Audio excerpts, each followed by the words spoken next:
A gente vai ler do versículo 39 até o 45, sobre a visita de Maria a Isabel. Você pode acompanhar comigo? Diz assim a palavra do Senhor.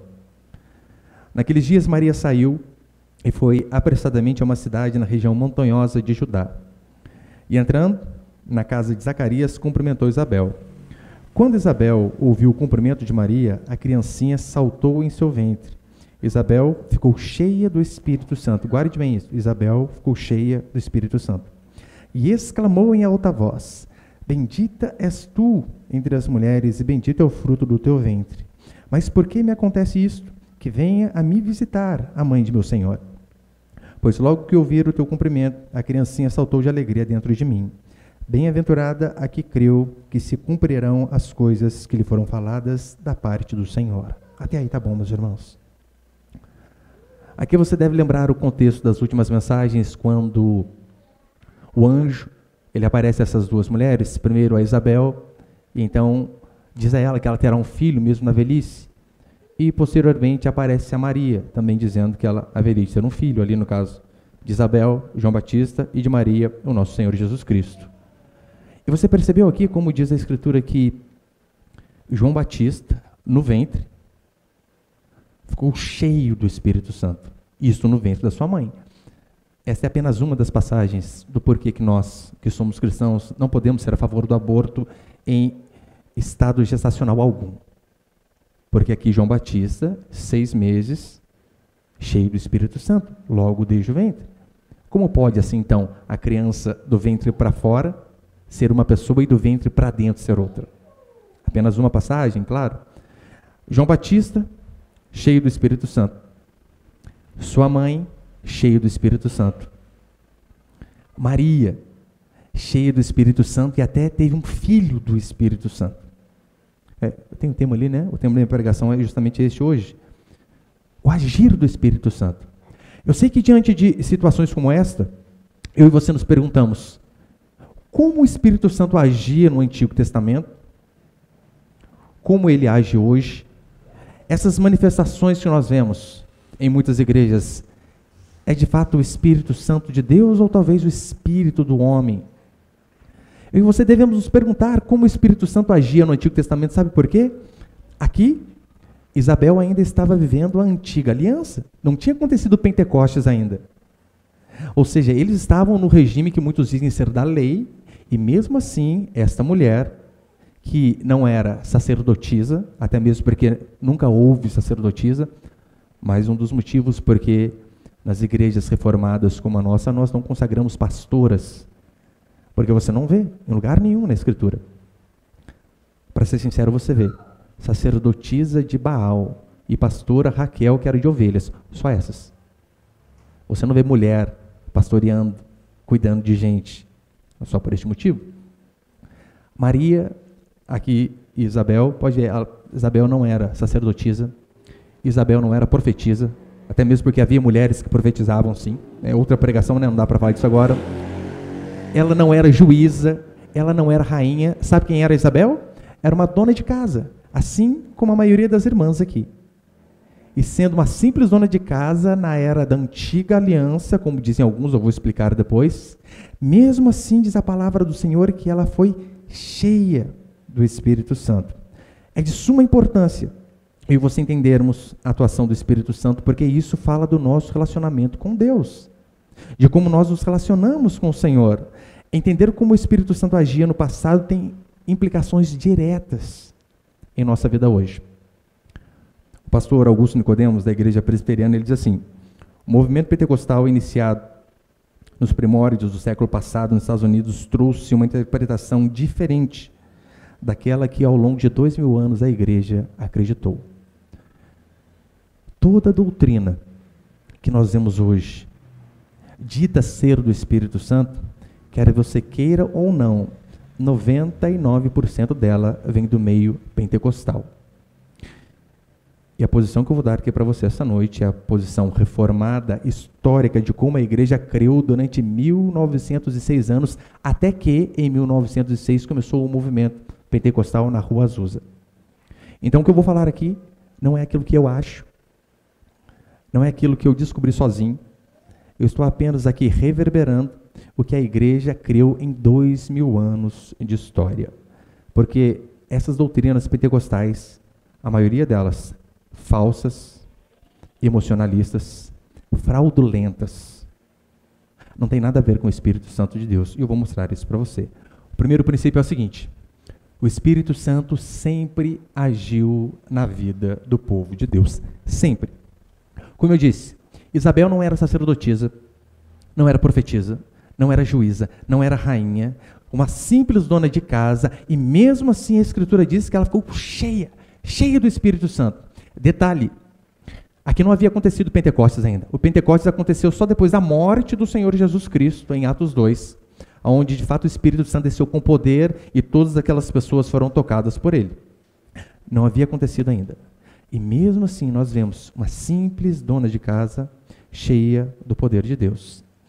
A crença comumente propagada, que talvez você ouviu, é a seguinte: no Antigo Testamento, lembrando que Isabel está vivendo esta época, na antiga dispensação, na era da lei, nesta época, o Espírito Santo, ele não habitava, não residia nas pessoas de forma fixa, mas ele vinha, usava as pessoas e saía. Essa é a comum crença pentecostal, a crença que eu aprendi no seminário que eu fiz.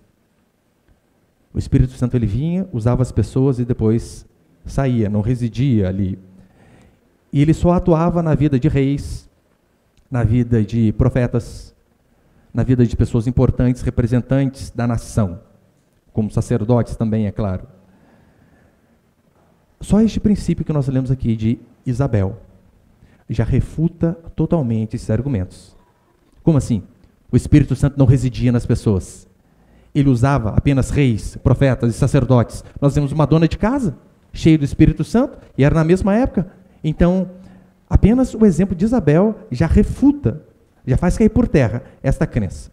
É claro, nós acreditamos que há uma diferença na atuação do Espírito Santo. Como assim, pastor? O Espírito Santo sempre agiu na vida do povo de Deus.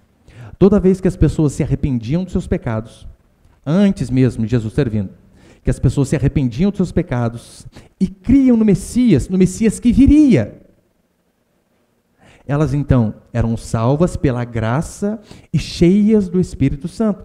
A diferença nossa, para as pessoas do Antigo Testamento, não é que nós temos o Espírito Santo de forma residente e eles não tinham.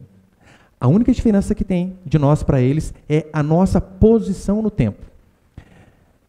Nós estamos aqui, nós cremos num Cristo que veio, nós olhamos para trás e cremos de todo o nosso coração que aquele carpinteiro, filho de José e Maria, era o Filho de Deus.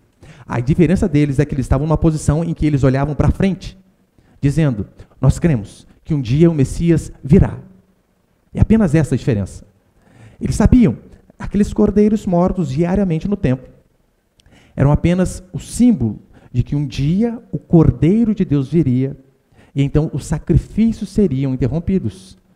Perceba, a única diferença nossa, para os nossos irmãos do Antigo Testamento, é a nossa posição no tempo. Mas é claro, a Escritura também salienta que algumas pessoas, de forma específica, o Espírito Santo capacitava para fazer alguma obra, como os reis, Davi, como profetas, como sacerdotes. Sim, agia diferente na vida deles. Mas então aqui no livro de Atos, naquela passagem que fala a respeito de Pentecostes, em Atos 2, vai dizer que o Espírito Santo, ele veio com poder sobre todos, não apenas mais de forma poderosa sobre reis, mas sobre todo aquele que crê de todo o seu coração. Eu coloquei Atos capítulo 1 ali. Olha o que diz o livro de Atos, capítulo 1, verso 8. Mas recebereis poder. Não diz recebereis regeneração, mas recebereis poder quando o Espírito Santo descer sobre vós. E sereis minhas testemunhas, tanto em Jerusalém como em toda a Judéia, Samaria, até os confins da terra. Recebereis poder quando o Espírito Santo vier sobre vocês. Eu coloquei Joel ali também. Você deve se lembrar do apóstolo Pedro apenas citando essa profecia do livro de Joel. Depois disso, derramarei o meu espírito sobre todas as pessoas. Não é mais só sobre reis, imperadores, profetas, juízes, não. Essa era a profecia que eles estavam aguardando, e é esta profecia que nós veremos cumprida aqui em Atos capítulo 2. Joel disse, inspirado por Deus. Depois disso, o Senhor falando através da boca do profeta: derramarei o meu espírito sobre todas as pessoas. Vossos filhos e vossas filhas profetizarão, vossos velhos terão sonhos, vossos jovens terão visões, até sobre os servos e sobre as servas derramarei o meu espírito naqueles dias. Não é exatamente isto que quando Pedro e os discípulos são questionados, eles dizem? Está se cumprindo o que Joel disse lá atrás. Eis que derramarei o meu espírito sobre toda a carne. Ou seja, a partir do Pentecostes, Deus ele não age poderosamente na vida de alguns, se bem que sempre agia na vida de todos, mas poderosamente na vida de alguns. Mas a partir do Pentecostes, o Espírito Santo veio com poder na vida de todo aquele que crê. Porque se eu e você afirmarmos, falarmos que no Antigo Testamento, Deus não habitava nas pessoas através do Espírito Santo, o que nós vamos dizer do pai da fé, de Abraão? Calma aí, Abraão ele foi o pai da fé, mas não tinha o Espírito Santo nele? Tem alguma incoerência em nós? Impossível. Como que nós somos salvos hoje? Nós somos salvos a partir do momento em que nós somos confrontados no nosso pecado. Temos a convicção de que somos pecadores.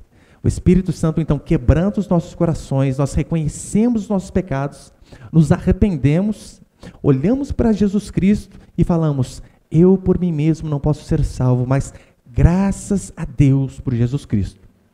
A Bíblia diz que quando nós nos arrependemos e cremos nele, neste momento nós somos salvos e assim recebemos o dom do Espírito. A palavra grega para dom é a mesma palavra que nós poderíamos traduzir por presente. Onde há arrependimento e fé em Jesus Cristo, há o dom do Espírito.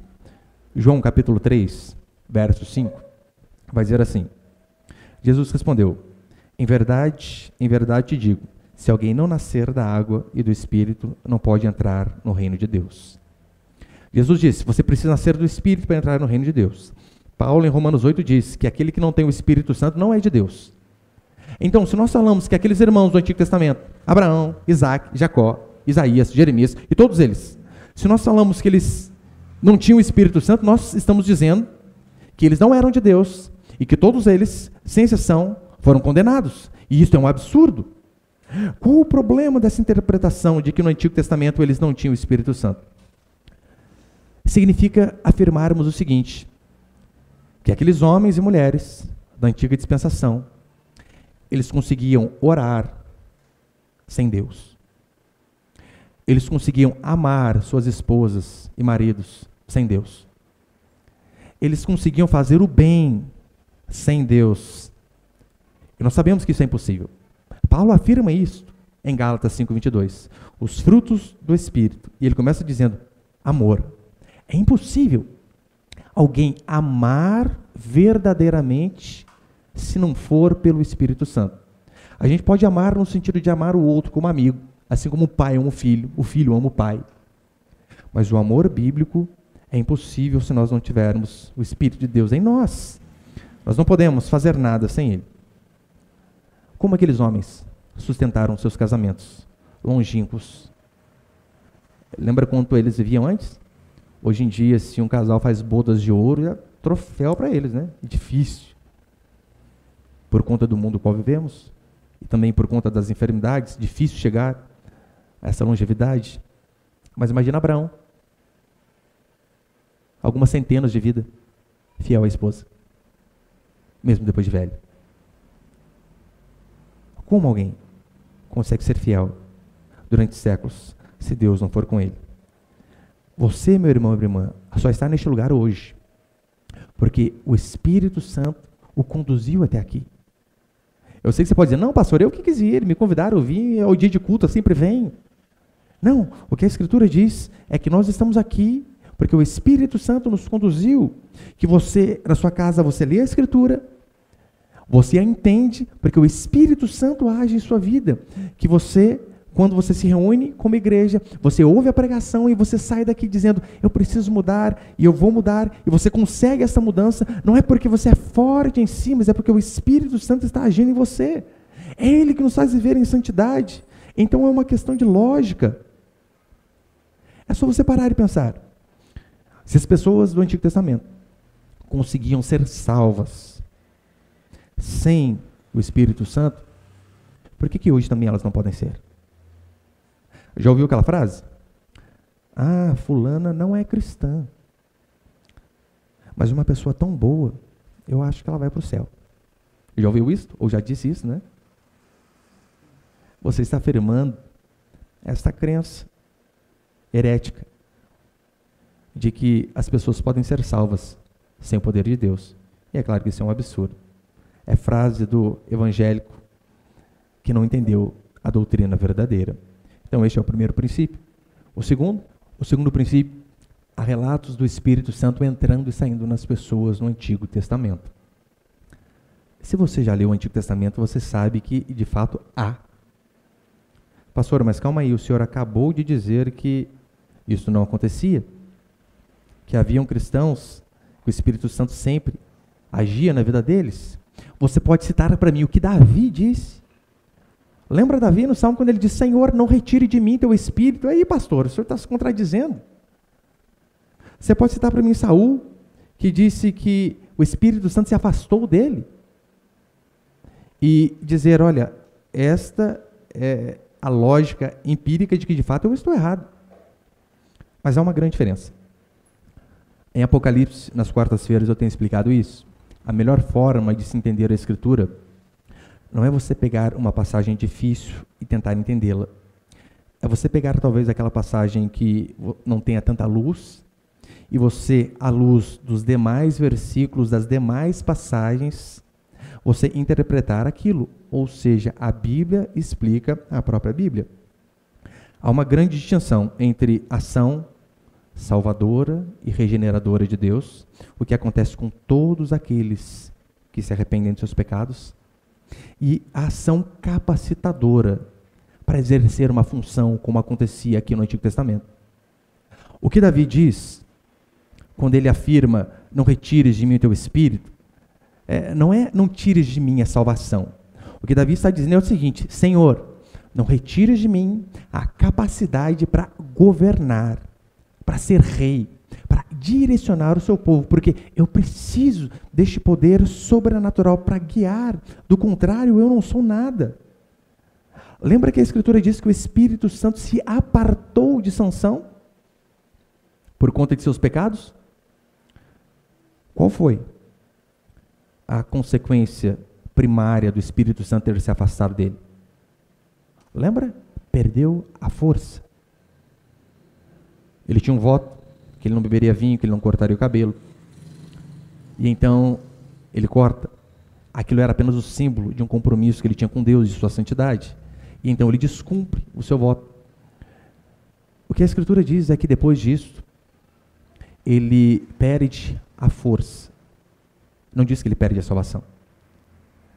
Aquele espírito que o capacitava a fazer algo sobrenatural, carregar portas de cidades nos braços. Antigamente os irmãos lembram, as cidades eram cercadas por muralhas e haviam portas enormes, como naqueles filmes medievais.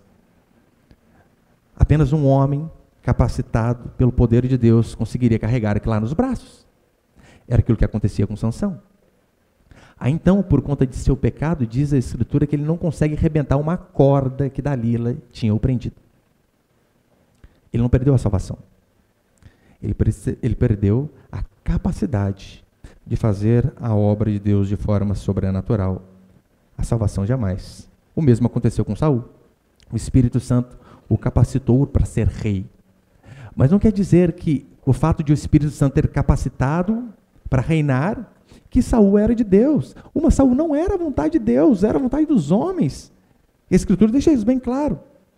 Você vai ler no Antigo Testamento diversas passagens quando Deus capacita falso profeta como Balaão, onde o Espírito Santo usa uma mula. Agora você vai falar que a mula era crente. Que a gente vai chegar no céu, vai estar lá, a mulinha. De forma alguma. O Espírito Santo capacitou até Judas. A Escritura diz que Judas estava junto com os apóstolos. Os apóstolos todos expulsavam o demônio. Não diz todos os apóstolos expulsavam o demônio, vírgula, Judas. Mas todos. Provavelmente ele estava junto, fazendo a mesma coisa. Agora, com base nesta ideia, alguns vão dizer assim: os crentes do Antigo Testamento estavam na lei. E por conta deles estarem na lei, eles não tinham o Espírito Santo. A pergunta que você deve saber responder é a seguinte: estar debaixo da lei, para você, é um período da história ou um estilo de vida? A resposta que você dá a essa pergunta vai nortear a doutrina que você tem a respeito do Espírito Santo. Estar debaixo da lei era um período, ou seja, o período do Antigo Testamento, enquanto os nossos patriarcas viveram, ou era um estilo de vida, um modo de vida? E a segunda alternativa: estar na lei é um modo de se viver, não um período. Tanto é que Paulo, em Gálatas, Novo Testamento, depois do Pentecostes, ele repreende esses irmãos. Põe ali Gálatas, capítulo 4, verso 21. Dizei-me vós, os que quereis estar sob a lei. Paulo começa a brigar com aqueles irmãos, dizendo o seguinte: olha, vocês estão querendo voltar aos rudimentos da lei.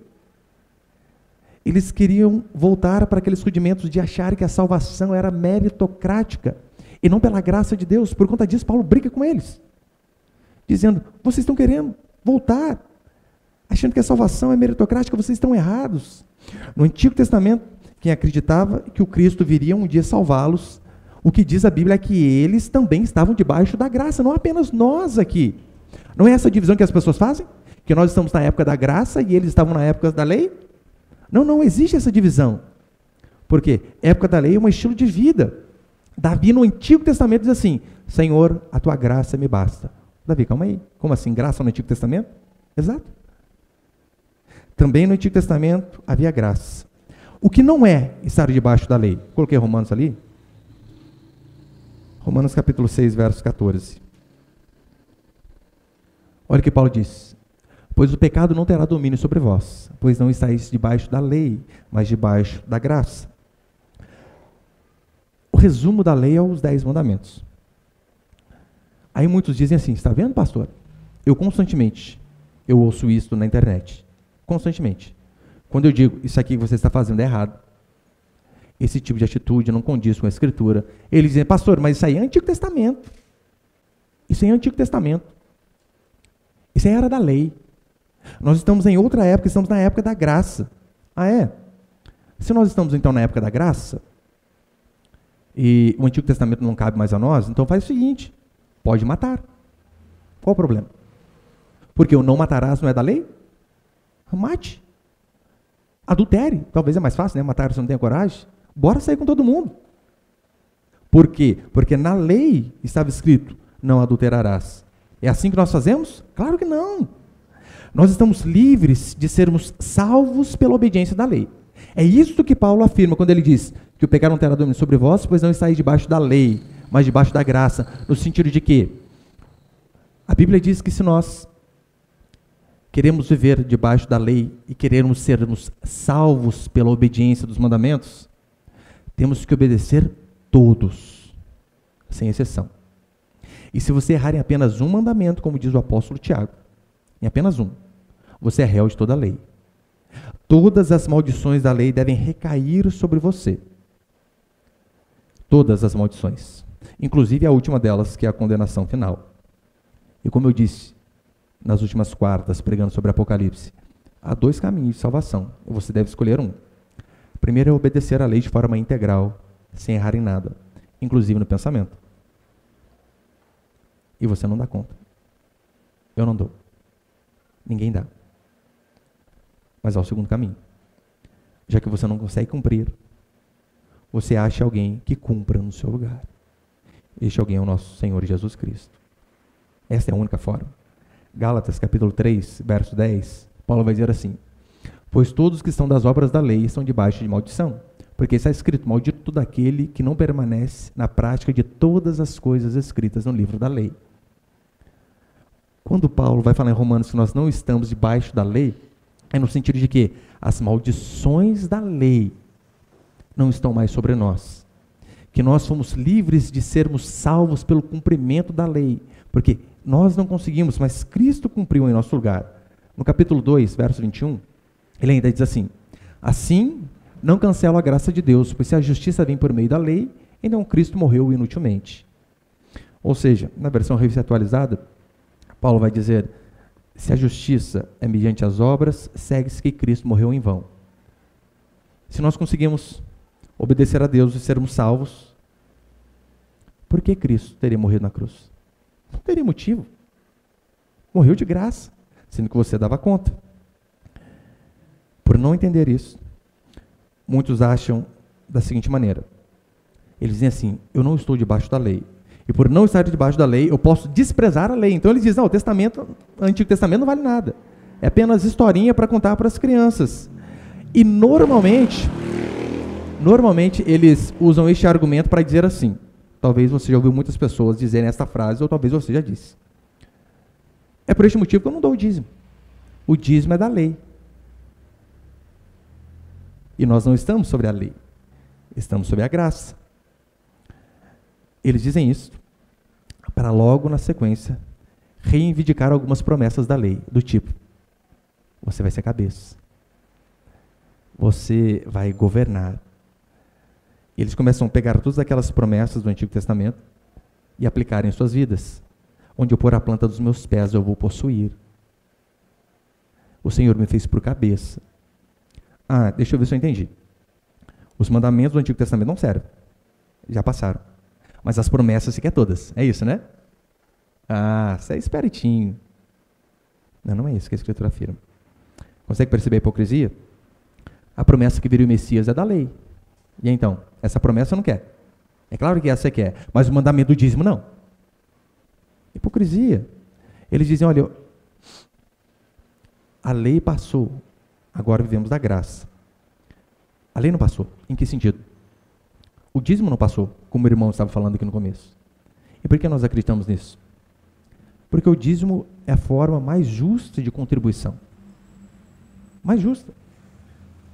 Quando você separa proporcionalmente aquilo que você ganha, você não dá mais nem dá menos, dá todo mundo igual.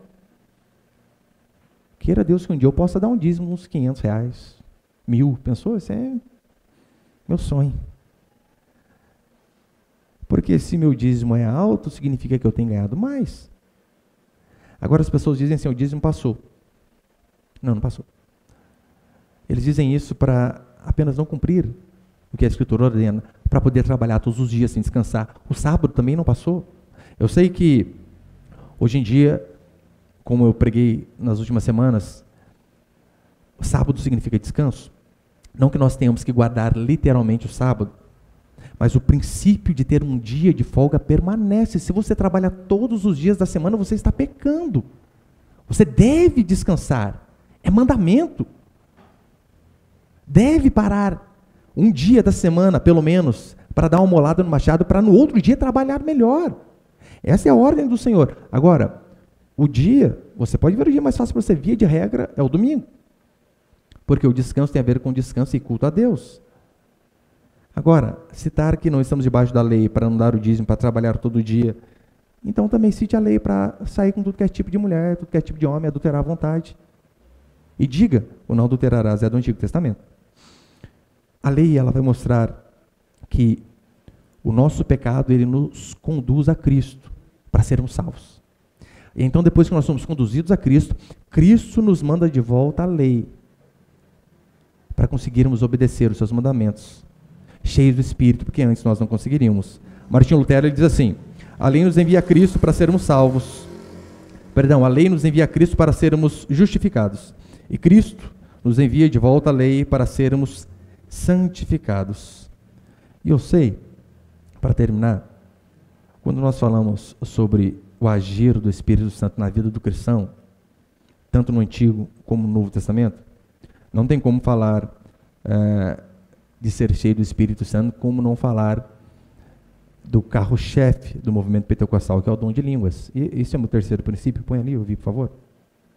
Atos capítulo 2, verso 1. Por favor, meus irmãos, se deixa aberto aí.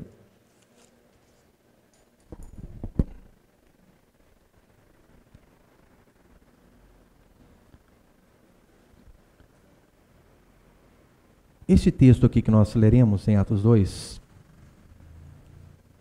eu lembro de quando meu filho tinha 9 anos, mais velho.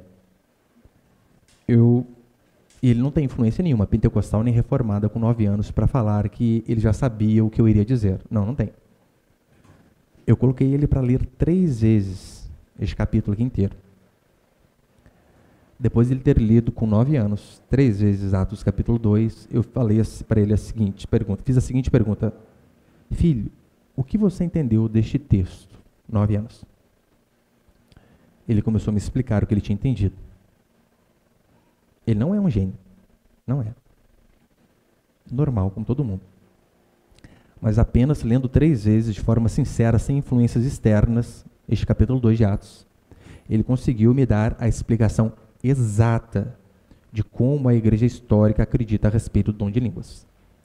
Eu sei que é impossível falar para você, irmãos, vamos ler aqui sem preconceito nenhum. O que é preconceito? Conceito pré-formado. Não, é impossível. Se você tem 2 anos de igreja, você já tem conceitos. Se tem 6 meses, você já tem conceitos. Se tem anos de igreja, já tem conceitos. Só que o problema é que a maioria dos conceitos que você tem, que eu tinha durante anos, eram conceitos pentecostais errados, por isso não conseguíamos entender o básico.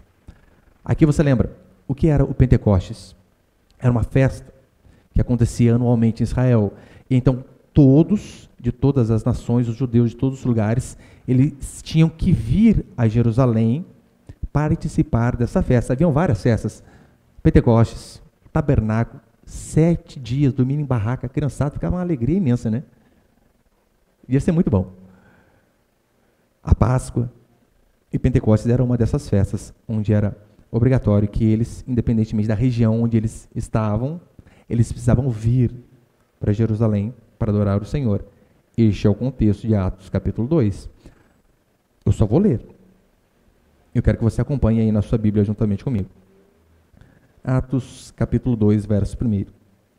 Ao chegar o dia de Pentecostes, que é o dia da festa, ao chegar o dia de Pentecostes, todos estavam reunidos no mesmo lugar.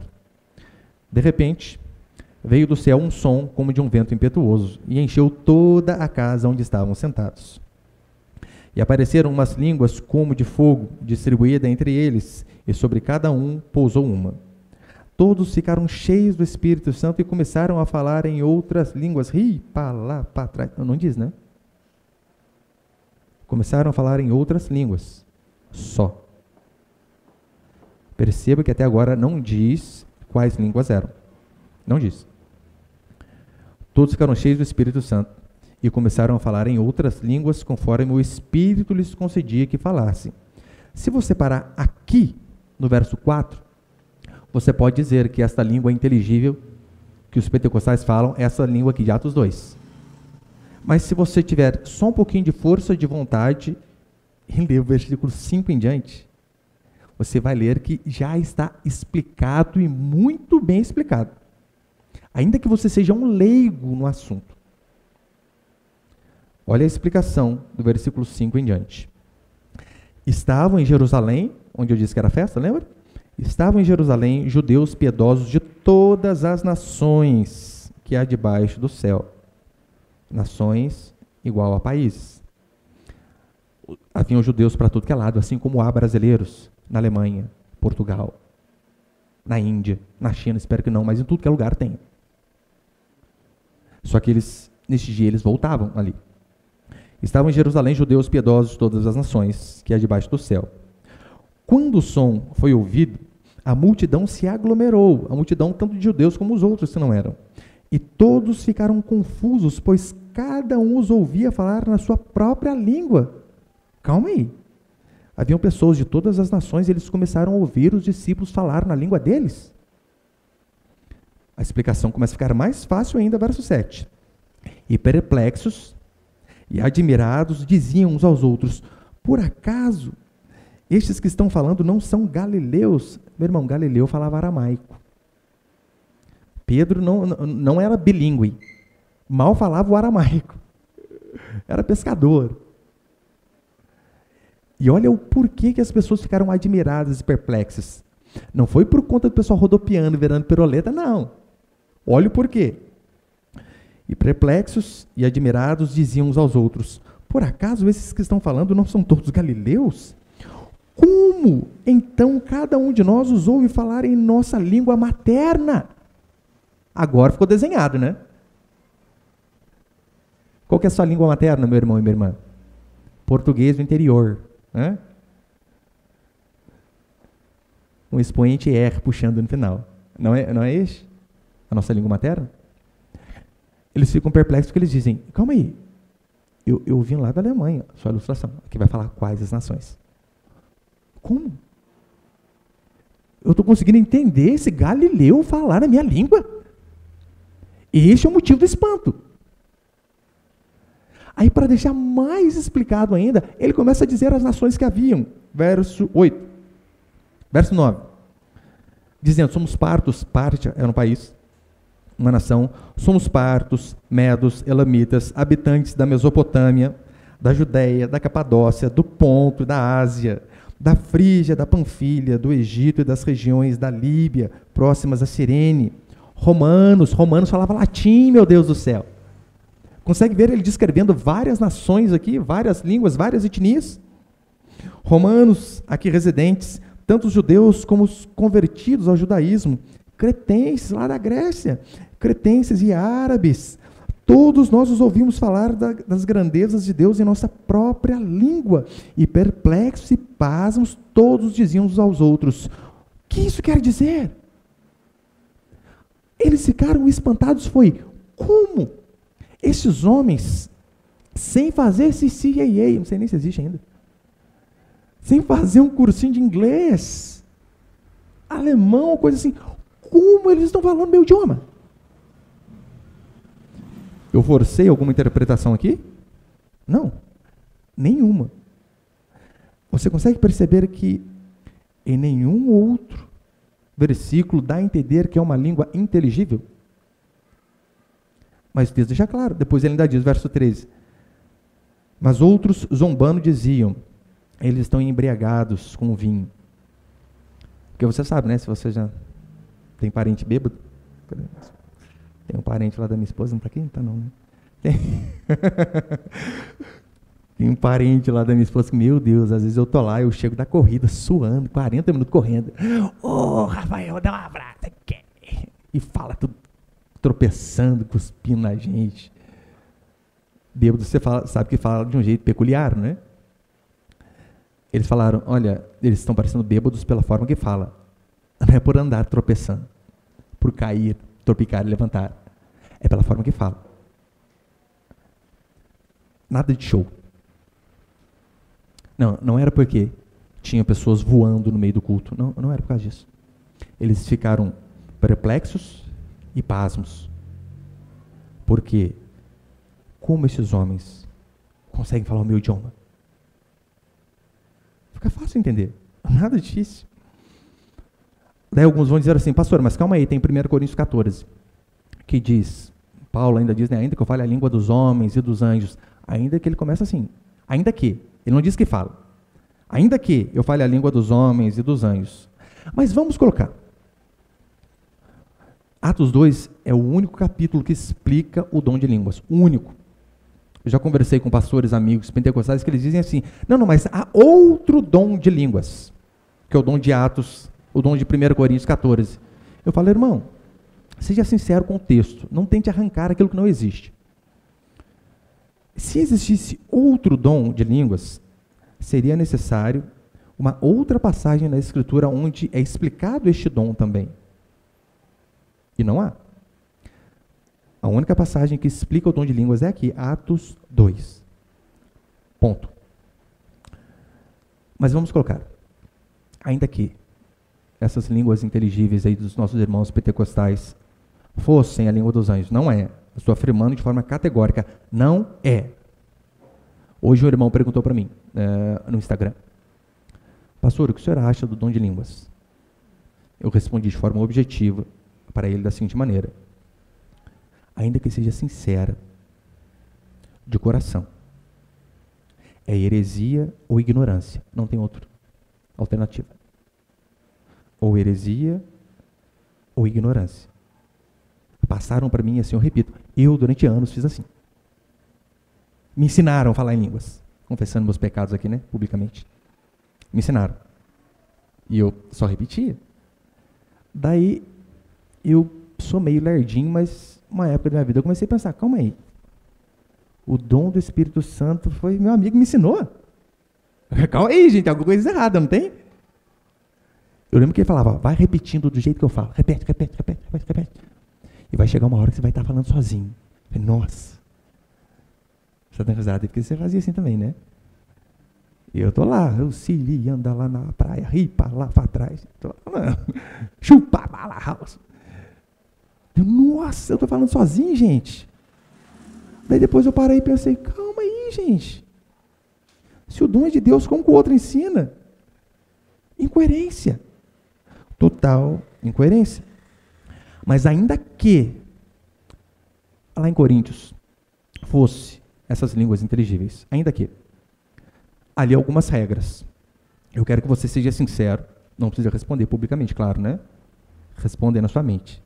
Se você vê essas regras de Coríntios sendo cumpridas nas igrejas pentecostais, diz que quando falar em línguas, sejam 2, no muito 3. Os demais, julguem. É isso que você vê nas igrejas pentecostais?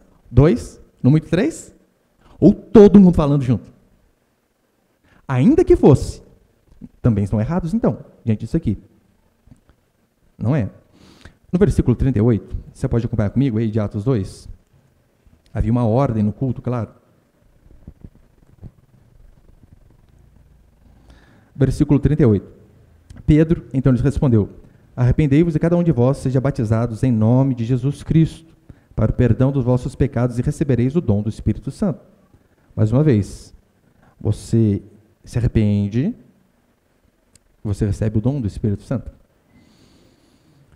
Ainda assim, nós não vemos, ainda que 1 Coríntios fosse essa língua dos anjos que eles dizem, não há, eles não seguem este mandamento de falar o 2, no muito 3. E a questão ali em 1 Coríntios também é fácil explicar. Deus tinha capacitado aquela nação para que eles pudessem sair pregando o Evangelho. Não havia tempo hábil, meu irmão, para fazer um cursinho de 6 meses, 1 ano, para aprender a falar outro idioma. Então Deus precisou com poder vir e dizer, vão. Sabe qual que era o problema dos coríntios? É que o dom que Deus tinha capacitado a eles, eram para eles saírem pregando fora da igreja. Eles estavam usando o culto. O culto virava uma bagunça, porque, eu vou falar alemão aqui. O outro falava japonês. Então aquilo que era para ser usado para fora, começou a ser usado dentro da igreja. Por este motivo, Paulo os repreende como crianças. Crianças. Repreende severamente. Então você pode ver. Basta apenas você ler o texto de forma sincera. E você vai ver que é impossível você sustentar essa verdade de que essas línguas inteligíveis são as línguas de Atos 2. Não tem como. Uma vez uma irmã, em lágrimas, me dizia, pastor, eu sou sincero, eu falo de todo o coração. Eu disse para ela, este é o seu problema. O seu coração, diz a Bíblia, é corrupto e enganoso. E você está errado em relação a isso. Ainda que esteja fazendo com toda a sinceridade. Não é bíblico isso que você está dizendo, irmã. É claro que ela nunca mais voltou para a igreja, né? Felizmente. Mas eu falei com respeito, porque eu sei que isso às vezes envolve sentimentos. Às vezes a pessoa a vida inteira aprendeu desse jeito. Daí chega aqui, não, isso aí é mentira, não é de Deus, não. Tá falando que eu sou do diabo, pastor? Sim, não diretamente, né? Não que seja, mas você não está sendo bíblico. Mas este é o princípio de Coríntios. Fale 2, no muito 3, os demais julguem. Não é isso que nós vemos. Então, para encerrar, algumas verdades que nós vemos aqui, é que nós recebemos o Espírito Santo quando nos arrependemos dos nossos pecados. mas devemos constantemente buscar sermos cheios do Espírito Santo. De que forma? Paulo vai explicar em Efésios 5. Entoando canções, através de salmos, lendo a Escritura, esposa sendo submissa ao marido, marido dando a vida pela esposa, pais amando os filhos, filhos se sujeitando aos pais. Todas essas são formas de sermos cheios do Espírito Santo. E nós podemos sim extrair de forma empírica aqui do texto que o dom de línguas bíblicos é a capacidade sobrenatural de se falar outro idioma. Ponto.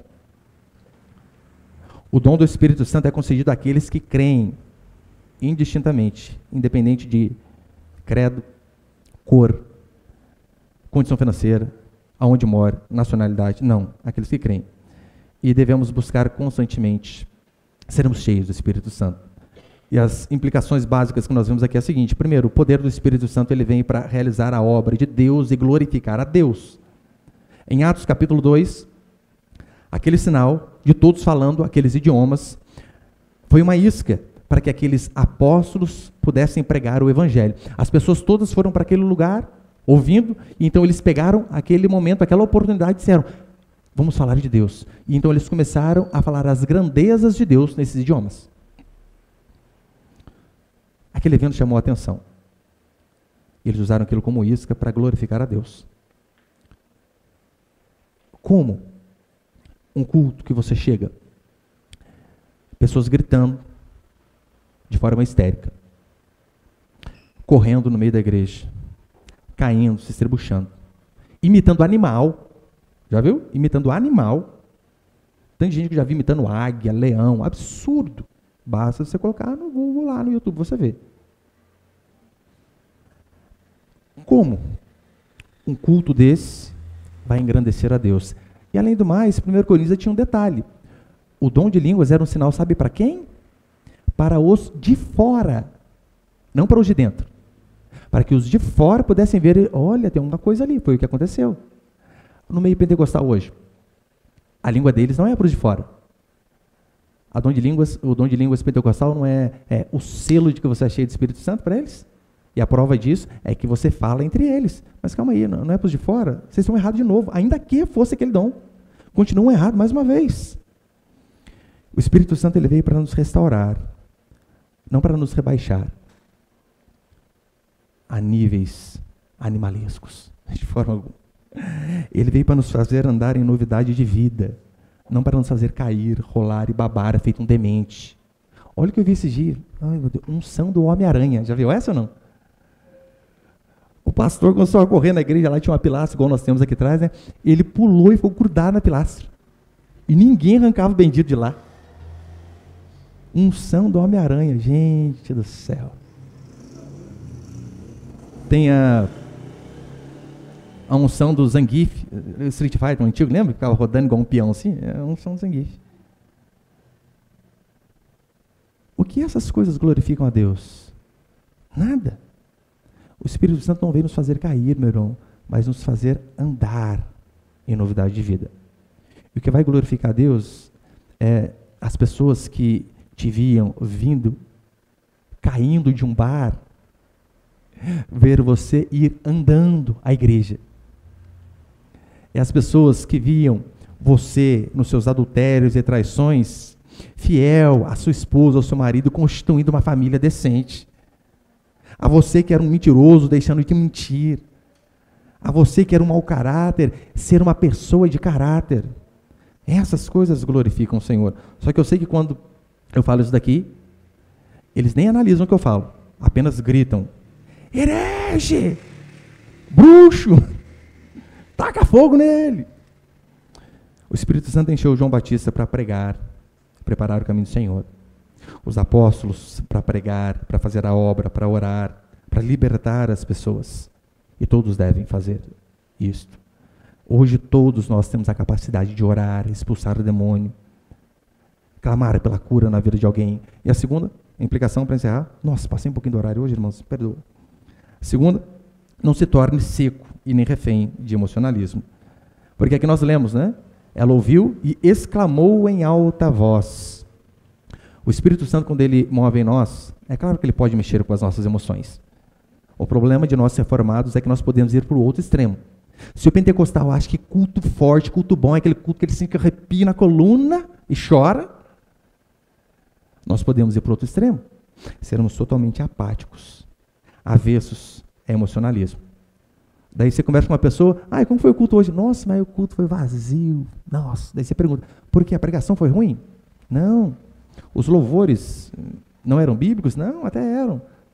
Mas por que o culto foi ruim? Eu não senti nada. Eu não senti nada. A espiritualidade de muitos é baseada em sensações. E o problema nosso, que somos reformados, é achar que não devemos sentir sensação alguma. Não podemos ir para nenhum extremo. Eu sei que é uma benção, né? Quando você ora e chora. É uma delícia. Eu raramente oro. Dificilmente. De vez em quando. Ontem, estava correndo, e via de regra eu corro ouvindo algum podcast, algum estudo. Só que esse dia eu coloquei um louvor, ontem. Eu estou correndo ali, ouvindo a música, suando, chorando, suando, chorando, suando, chorando. Acho que as pessoas olhavam para mim correndo e pensavam, nossa, que cara deprimido, gente. Imagina tanto de angústia que deve estar passando esse homem. Correndo, chorando. É uma coisa incomum, né? E chorando de lágrimas, enxugava lágrimas com suor, junto assim. Ai, meu Deus. Mas isso acontece raramente. Eu raramente choro. Mas a certeza que eu tenho é que toda vez que eu oro, o Senhor me ouve. Essa é a certeza que eu e você devemos ter. Amém, meus irmãos?